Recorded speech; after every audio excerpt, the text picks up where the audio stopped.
I guess what impressed me most was the kindness and the hospitality of Japanese people. No matter where I went or who I met, they extended great kindness and great courtesy to me. And then as an American with a country whose history dates back maybe 200 years, to be able to see the shrines, temples, things of that nature that go back 1,000 years or more is really a moving experience. Was also fortunate as well to have an opportunity to visit the site at Hiroshima, the memorial. And no matter what one thinks of the war and responsibility, one can't help but be moved by the loss of life and mourn the loss of life. And it brings home really the horror of war. And I think Japan has done an excellent job of trying to teach the world a lesson out of that tragedy.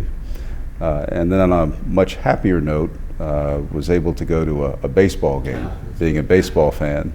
And the spirit shown by the Japanese fans was really a joy to watch. I wish we had a song or a chant for every player, and a team song that we would sing during the game.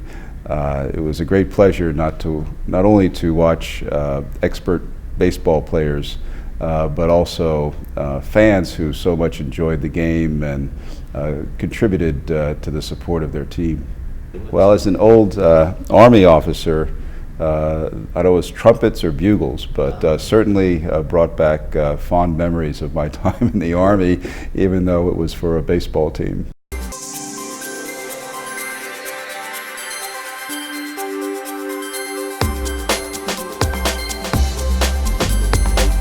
I think they're very excited about the new defense guidelines.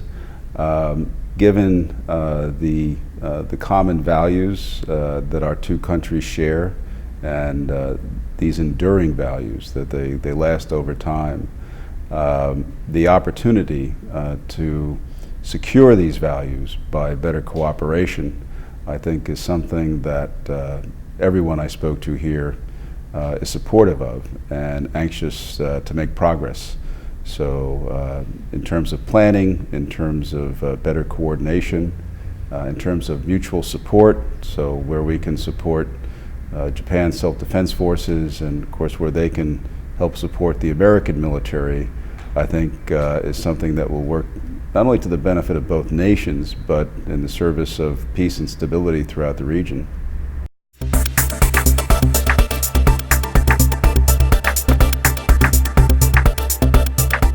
I guess the main points were that to some extent the new guidelines are a product of the changing security environment, which I think most people agree is becoming more worrisome, and that the changing security situation and the response of the guidelines and the opportunity that the guidelines give us to cooperate offers the possibility of establishing a new strategy to help preserve peace and stability in the region. And the question is, we're only at the beginning of that process, so how do we best proceed now? Japan and the United States really form the foundation for peace and stability in the Western Pacific, and I think a logical approach is for us to begin the process of cooperation and planning, and as we do, over time, extend that partnership to other nations in the region who have common interests of peace, trade, respect for the rule of law, and an approach like the Trans-Pacific Partnership that can benefit all nations, and to put the emphasis there and to discourage the actions of other nations who want to operate outside the rule of law.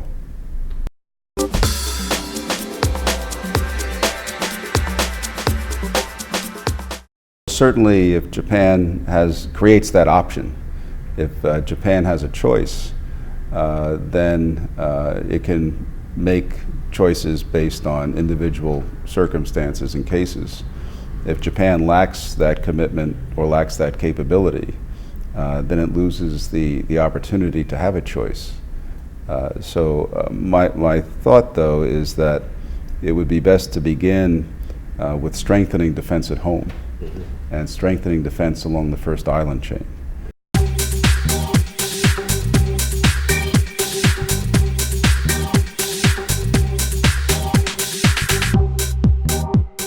I think the foundation has clearly demonstrated that it's a major force for peace at home and also in the region and likely beyond. And that in particular, it's a great force for expanding and deepening the cooperation between our two peoples. And I think as long as Japanese and Americans are working together, the prospects for peace are good.